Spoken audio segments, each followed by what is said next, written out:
Para ito sa mga hindi pa nakatry ng One Nurse, I will give you a quick demo. So, yan. Click natin yung One Nurse.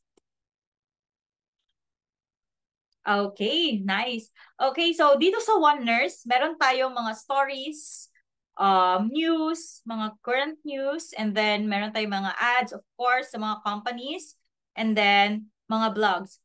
All of these are related sa healthcare industry. Okay? And then, of course, meron din tayong mga jobs available nandito. And meron tayong mga jobs available both nationally and internationally. I mean, locally and of course, from the other country as well.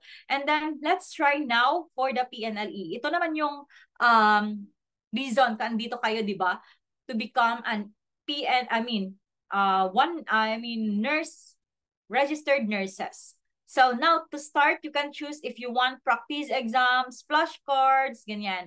So yan, maka-choose kayo dito or kung gusto niyo ng quiz cards or dito sa coaching videos. Ito yung coaching videos. Okay, so see, lahat ng kailangan ninyo ay andito na sa One Nurse app. May video, may flashcards, may practice exam, quiz cards, meron pa.